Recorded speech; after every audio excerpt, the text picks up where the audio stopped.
Coming up on today's Cowboys Report, the ideas, the theories of a Trey Lance trade. Secondly, I got a lot of problems with you people on the Cowboys, and now you're going to hear about them. It's our airing of the grievances after week 2. But before we get to that, what's your panic level right now? Over the Cowboys. 2 weeks in, they're 1-1. That's where most of us thought they would be. How they got there has not been fun, though. So what is your panic level? Scale from 1 to 10 in the comments. Let's talk Trey Lance trade ideas. Many out there have hoped, suggested, prayed, dreamed, cooked up, whatever you want to say, about, hey, Dolphins lost Tua Tagovailoa to an injury, another concussion. His future is very much in doubt right now. Trade Trey Lance, give us Jaylen Wright. It's a great idea. It is a great idea. So is me winning the lottery. Doesn't mean it's going to happen. I don't think you should get your hopes up here. I prefer to try to operate as much as possible like, could this really happen? Now, do you want to call and try and see if they get desperate? Sure, go for it. Smart organizations do that. Give it a shot. Worst case, they say no. Because I'd love to get Jaylen Wright, who I think brings the explosive playability you're really lacking, really on your offense overall, outside of CeeDee Lamb. But it takes 2 teams, 2 parties to make a trade. So why would the Dolphins do this? Why would the Dolphins take on a 3/4 season rental of Trey Lance? After what we saw in the preseason. The reason why so many of you want to move on from him, which I get, is you didn't think he was very good. Because if he was good, you wouldn't want to trade him, right? The rest of the NFL saw what we saw and saw what led many people to want to try to trade Trey Lance. That is a derogatory statement, by the way. What value exists here?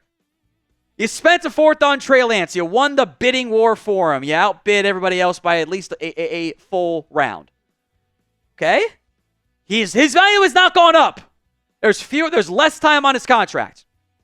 There's not great film out there. He can run. Still raw as a passer. So you're going to have a developmental QB that you also got to pay who's a free agent?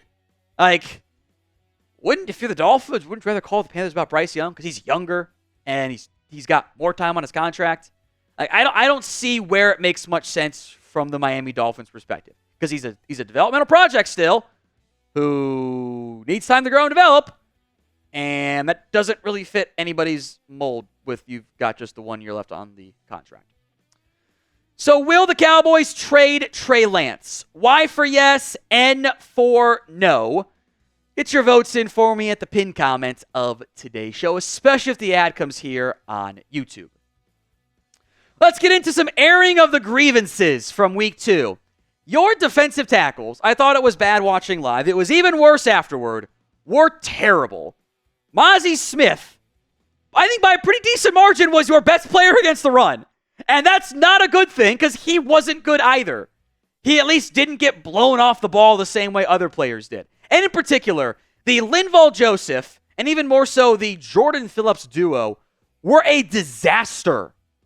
The Cowboys kind of rotated DTs. It's Osa and Mozzie on base downs, and Linval and Jordan in there on base downs. Do you know how many times I saw Jordan Phillips get pushed straight back into the linebacking core?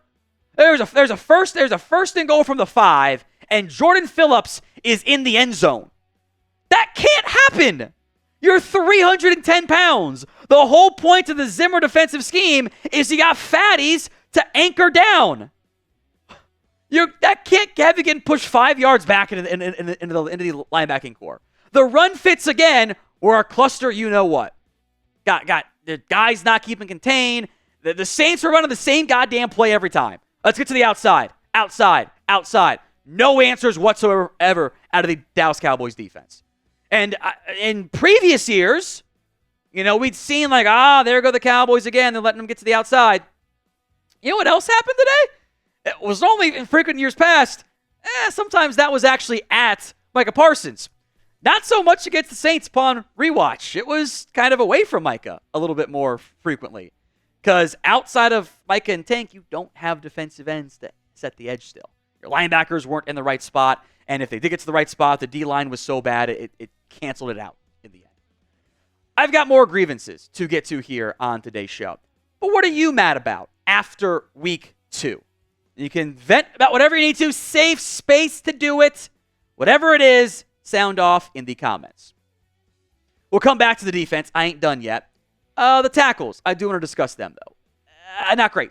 Out of Guyton or Terence Steele. Both guys allowed a sack. 5 hurries for Terence Steele. 3 hurries for Tyler Guyton. 2 flags as well. One of which I thought was a little iffy, a little ticky-tacky. Steele was a better run blocker than he was a pass protector. Maybe vice versa there for Tyler Guyton. They did run the ball a little bit better off the right side. We will come back to the ground game multiple times over the course of today's show, by the way. The live show, at least. And I don't think Steele was very good. I thought Guyton was serviceable enough in pass protection. They still are doing the rollout stuff to try to disguise and hide the offensive line a little bit. I think Steele's been better than what he was last year. Still got room to get better and to the point where you feel confident in him. Today's show is made possible by Prize Picks. This is America's #1 daily fantasy sports app with over 5 million active members. It is the easiest and most exciting way to play daily fantasy sports. What I love most, unlike other apps, it's just you against the numbers. You're not battling 5,000 people got to finish top 2% to win anything. Just got to beat the numbers. So a Monday Night Football Prize Picks here. You're going to have to wait for this one because it's got the Caleb Williams half passing yard freebie that will hit next week in September, excuse me. Saquon Barkley, the more than a half touchdown on the ground or through the air. And with A.J. Brown out, I suspect that means A.J. Terrell on Devonta Smith might make things more challenging on him. I'll take the less than 72.5 receiving yards. So download the Prize Picks app today. Use code CLNS and get $50 instantly when you play 5. That's code CLNS on Prize Picks to get $50 instantly when you play 5. You don't even need to win to get the $50 bonus. It is guaranteed. It's Prize Picks. Run your game. This is not a new complaint. You once again were bad against a Shanahan-style offense. Think about what we've seen time and time again against this style of offense. You get absolutely worked by play action. Your linebackers get themselves out of position. The outside zone runs. That's what the Saints did. The Saints ran outside zone like 70% of the time, which is an insanely high figure, and you couldn't stop them. There was no pressure, in part because there was play action. The Saints had motion, which you still can't stop motion. You've had 3 different defensive coordinators. You've shuffled almost all of your players up front. Like, you've only got like 4 or 5 guys that were there previously. You still can't stop motion. Third down comes, you can't get off the field. Look at what this team has done in the last year-ish. We'll round up a little bit there. You have allowed, on average, almost 29 points per game against Shanahan or his direct disciples. That does not include some of the extending branches. By the way, we do realize how many NFC teams operate under a Shanahan or a McVay, which is an offshoot of Shanahan, by the way, coaching tree. Not so much in the NFC East, but the Niners do it, obviously. The Rams do it. The Cardinals don't, but I asterisk that because there is a connection to the original Shanahan from Drew Petzing coming down that coaching tree line. The NFC South, the entire division does it. The Packers obviously are one in the NFC North. The Lions are different. Ben Johnson is not a Shanahan tree, but he's really good and does motion. The issues you struggle with are what the good offenses have against you. That's bad. So what is your bigger issue right now with the Cowboys? I do think there's a correct answer, by the way. Again, bigger. O for offense, D for defense. Number 4, grievance. This is not new either. Early down runs are stupid and you should feel bad for leaning on them so much. Now, part of this, as we'll get into, is some of the overarching flaws you have in your ground game. Some of these are Dak Prescott checking into runs because it is a light box that he sees. I get that. I'll come back to it in a little bit. The Cowboys called 13 early down runs before garbage time really set in around that 4th quarter, even though you were kind of in the 3rd quarter to an extent. Of those 13 early down runs, 4 of them were successful. And I'm using the more generous successful, which is a 4-yard pickup on 2nd and 8+, or as opposed to a 5-yard pickup, because normally you want above 50%. I think 4 is fine on first down. 4 of 13 is bad. You're wasting all these plays. And again, you're putting yourself in third down and saying, go pick up 3 or 4 third downs on each drive. Well, guess what happens? You get 2, and now you're in third down in the red zone because you ran it twice and you got 2 yards. Your ground game issues are still there. I have some ideas to fix it. It's the changes video, which we'll get to on Tuesday, part of our live show Monday. Don't miss out. Hit that sub button, youtube.com/Cowboys TV, for Cowboys videos multiple times each and every single day. Final airing of the grievance here. The Cowboys have a soft jaw, and this has been true for 20-plus years now. Different coaches, different head coaches, outside of maybe Bill Parcells, which is probably a testament there.